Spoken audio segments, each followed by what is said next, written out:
Okay, so the last bit that we need to do is right now, most of you, probably all of you, just have this shell of a game that doesn't have any purpose, any rhyme or reason. So I'm going to add this in the email, but basically you need to have a standalone game, right? So one of the elements that I want to have is I want them to pick who they want to be.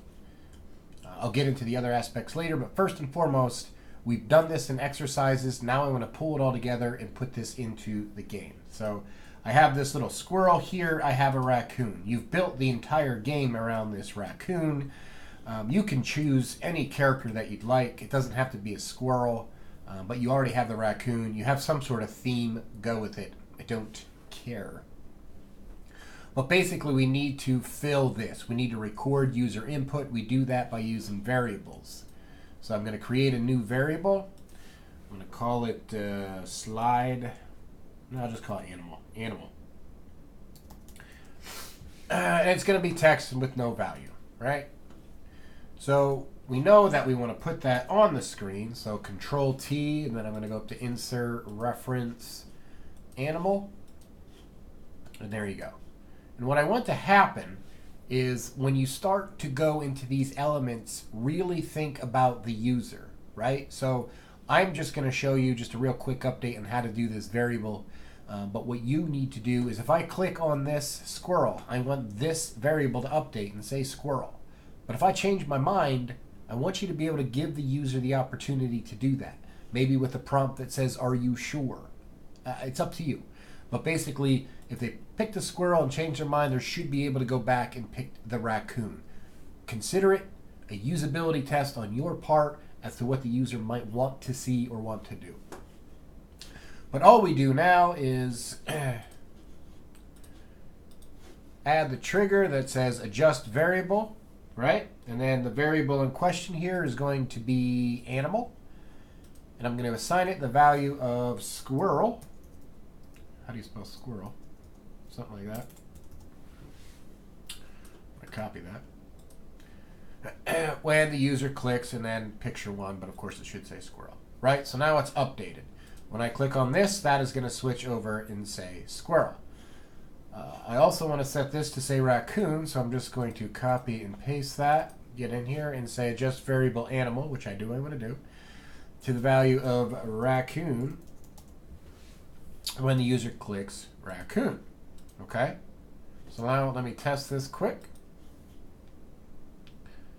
No variable. What? Oh. Let me test this real quick. Squirrel, squirrel. Raccoon, raccoon.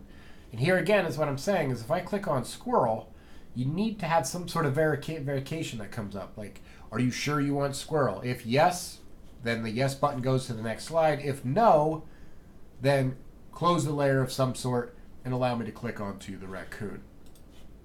And I can just show you that really quick. I'm just going to say verify. Wow, spelling is way off tonight. Verify in this, I am going to put a shape. Something like this. Actually, you know what I'm going to do is I'll put that variable in there. So cut. Right? You with me so far? So all I'm really doing is going to put up this on here. This, of course, I don't want to be that color. This I want to be legible, so I'll do that. Then I'll put some text on there. It says you chose percent animal? Is that what I'm saying? Animal percent dot dot dot. Are you sure? Let me get rid of that. This. And then of course I can put some buttons on here now. And in this case, no would just hide this layer.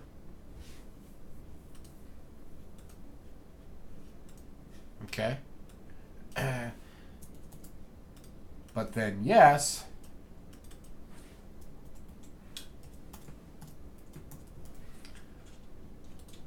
would do nothing more than jump to the next slide.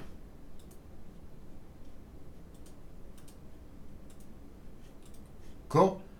So just verifying, hey, that's what you chose. Let me know. And then just so we don't mess things up, what you want to do is when you click on this layer, we want to go to this base layer and say prevent the user from clicking on the base layer. So that way they're not just willy-nilly clicking things down here. They're making their decision, verifying if that's what they want, and off they go. So here's, of course, what we need to do is not only set the variable, now that we also have to say show layer. When user clicks that, and then show layer. Whoa. When user clicks that. Okay? So I'm going to preview this.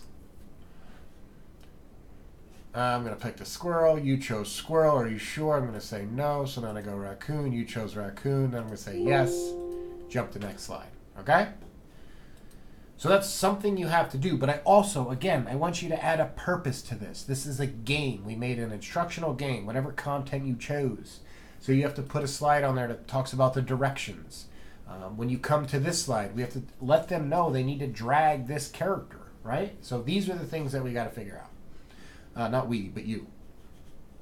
So now that we've done that, what we have to do then, of course, is make a state for our slider. So just like anything else, you can see that all I did, and let me go ahead and just delete this so I can show you how I did it. I clicked on my slider, I said edit states, and then I just duplicated that one. This one I'm going to call squirrel. I have no idea if I'm spelling this right or not. And I'm just going to, it's blue here, so my blue state means the active state. So I'm just going to right click on it, say format shape. And there's my squirrel.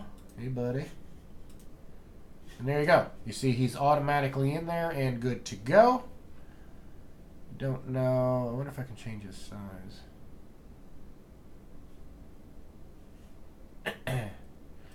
Well, whatever. There we go. So you can see in my states clearly I have a raccoon state and a squirrel. Raccoon, squirrel, raccoon, squirrel. Done editing. So now you're knowing that I have a variable out there that's updated that says it's either going to be animal. Wait, excuse me. It's either going to be squirrel or but it's my animal variable.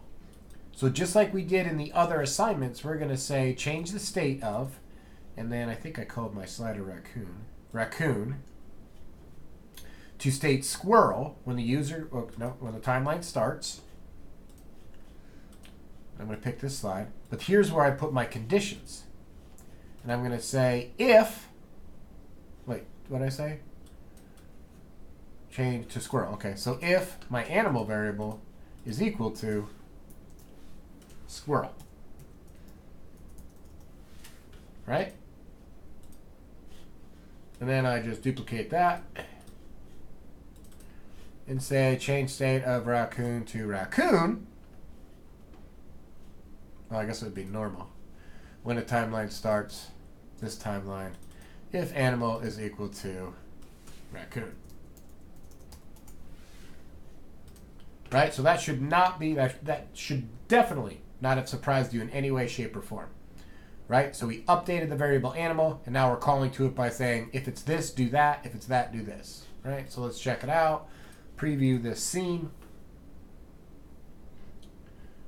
Here we go. I am going to pick the squirrel.